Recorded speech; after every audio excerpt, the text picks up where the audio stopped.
Bonjour Florent. Bonjour. C'est quel bonjour que j'ai fait? Je vais refaire un bonjour normal. Bonjour. T'es sûr que c'est pas assez près de ma tête? J'aimerais que ce soit plus près de ma tête. C'est possible de se filmer comme ça. Soyons sérieux. Bonjour. Bonjour Florent. Bonjour. Alors, est-ce que tu peux nous raconter un petit peu ce que c'est que le motion therapy? Eh bien, The Motion Therapy, c'est une thérapie qui s'inscrit dans le champ des thérapies cognitives et comportementales. Et l'idée, dans un premier temps, c'est vraiment de clarifier la demande, fixer un objectif et par la suite de tout mettre en œuvre au fur et à mesure des séances pour atteindre cet objectif et tendre vers sa demande thérapeutique, tout simplement.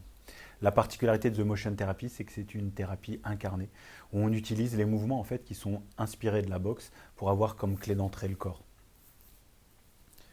Voilà, donc. En quoi consiste la mise en mouvement?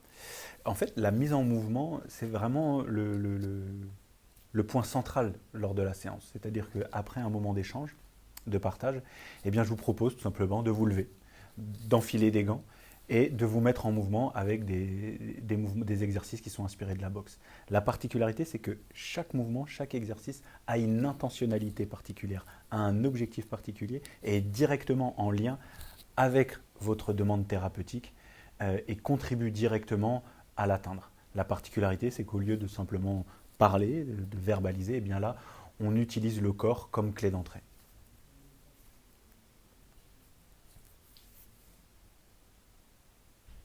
Quand est-ce qu'on utilise le motion therapy? Eh bien, les personnes qui viennent consulter au sein du cabinet ont vraiment des profils qui sont variés. Certains voilà, ont des difficultés inhérentes au stress, d'autres avec des problématiques inhérentes à l'anxiété. Certains sont liés avec des problèmes d'estime, de confiance ou autres. Et puis certains viennent aussi, voilà, tout simplement pour un deuil non résolu, des problématiques d'addiction, certains traumatismes ou tout simplement des fois la nécessité de clarifier un petit peu mieux euh, certaines parties de sa vie, mais aussi tout simplement parce que des fois on a aussi besoin de voilà, générer un comportement sur je sais pas, un événement, encore une prise de parole ou autre. Et bien The Motion Therapy en fait peut répondre à toutes ces demandes et tous ces objectifs. Et depuis quand tu fais Alors, The Motion Therapy, j'ai commencé à avoir l'idée lorsque j'ai fait mon premier master. Et je me disais, à l'époque, j'étais moi-même combattant, et je me disais, mais il y a un vrai lien entre la psychologie et la boxe. Je ne savais pas encore lequel. Et au fur et à mesure des années, j'ai commencé à élaborer, à construire et à approfondir ma réflexion autour de The Motion Therapy. Et c'est vraiment à partir de 2015 que j'ai vraiment finalisé cette approche thérapeutique et que j'ai commencé à consulter en utilisant les mouvements inspirés de la boxe. Et depuis maintenant 2 ans, eh bien, The Motion Therapy est l'objet de ma thèse. Et donc, j'étudie la manière dont ces mouvements de boxe agissent sur le cerveau, peuvent avoir une action sur les émotions et sur les comportements des individus au sein de l'Université de Paris. Qu'est-ce que tu dirais aux personnes qui hésitent à consulter par exemple? Euh, Ce que je leur dirais, c'est qu'il n'y a plus vraiment de tabou aujourd'hui. Et autour de la psychologie, je pense que c'est important de déconstruire. C'est-à-dire que si on va voir un professionnel, c'est pas parce qu'on est fou. La plupart des gens qui viennent voir un psy ou un thérapeute ne sont pas fous, bien au contraire. C'est tout simplement parce qu'on a besoin voilà, de quelqu'un de neutre qui est formé pour ça et qui va nous accompagner pour clarifier un petit peu mieux sa demande, clarifier un petit peu mieux ce qui se passe dans sa vie. Et puis, si je devais vous dire de venir pourquoi venir me consulter moi? Tout simplement parce que l'approche est originale. Maintenant, depuis 2015, j'ai obtenu pas mal de résultats avec toutes les personnes que j'ai pu accompagner. Se mettre en mouvement et utiliser le corps dans une dynamique thérapeutique, ça c'est vraiment central. Et c'est ce qui manque aujourd'hui, à mon avis, au champ de la psychologie, c'est qu'elle n'est pas suffisamment incarnée. Et puis tout simplement parce que je suis un mec cool. En plus, je vous reçois en babouche, donc franchement, allez-y, hein, venez. Hein. Le truc le plus bizarre que tu as rencontré depuis que tu fais de motion therapy? Le truc le plus bizarre que j'ai rencontré, alors il y en a certains on peut pas vraiment en parler, mais euh, Je pense que le truc le plus bizarre que j'ai eu, c'est quelqu'un qui a répondu au téléphone en pleine séance et qui est resté pendant au moins 20 minutes au téléphone. Bon, ben voilà, je pense que ça, c'est le truc le plus bizarre que j'ai rencontré. Euh, Quel est le message principal que tu aimerais me faire passer? Euh, Moi, le message principal que je veux faire passer, c'est que quand vous venez au cabinet, c'est pas simplement un travail thérapeutique. Moi, j'ai aussi dans cette dynamique de transmettre. C'est pour ça que je dis des fois que je pense qu'on devrait donner des cours de cerveau aux gens, simplement pour mieux comprendre comment marche leur fonctionnement cognitif, comment comprendre un peu mieux ses émotions, etc. Et donc, le message principal, c'est que quand on monte en compétence, quand on acquiert un peu plus de connaissances sur soi, eh bien, on est tout simplement en capacité de devenir plus autonome et plus individué.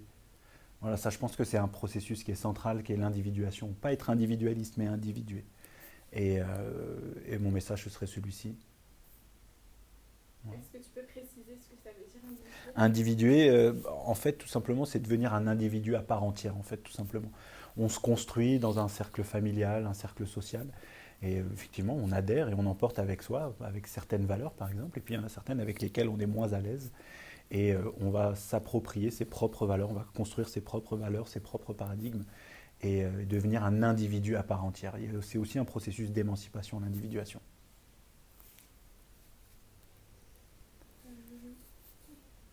Est-ce que tu peux nous donner deux mots, enfin deux mots, une petite définition de la psychologie cognitive? Parce que Hmm. j'ai l'impression qu'il y a des gens qui ne savent pas encore vraiment Bah ce que ouais. c'est. Quelle est la différence entre la psychologie cognitive et la psychologie qu'on a dans Hmm.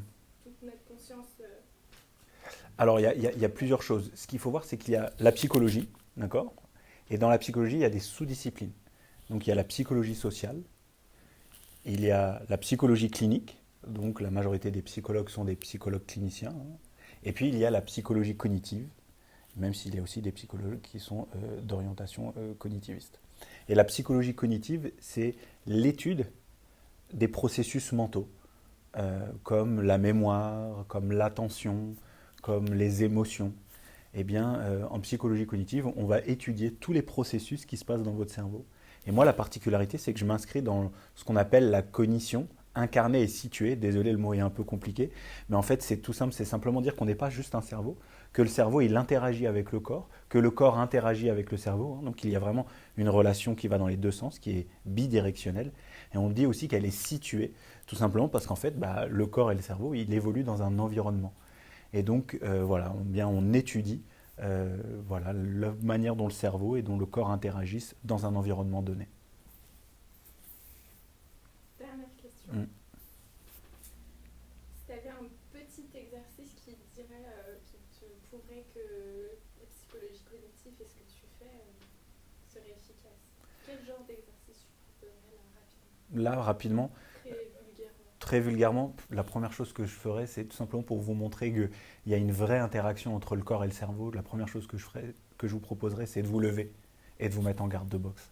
Et juste observer ce que ça fait dans votre corps en termes d'émotions, même les pensées qui vous traversent quand vous vous levez et que vous vous mettez en garde de boxe. Qu'est-ce que ça génère en vous? Eh bien, c'est tout simplement ça, la cognition incarnée et située, c'est-à-dire que je peux dire quelque chose, je peux réfléchir à quelque chose, mais si je me lève, déjà je vais réfléchir et appréhender mon environnement autrement. Et si en plus je me mets dans un contexte un peu motivant, comme celui de la boxe, eh bien là encore, je vais fonctionner autrement. Donc, s'il y avait un petit truc à faire très simple, c'est lève-toi, mets-toi juste en garde de boxe, et puis vois comment ton corps réagit, parce que tu n'es pas juste un cerveau, quoi. Merci beaucoup. De rien.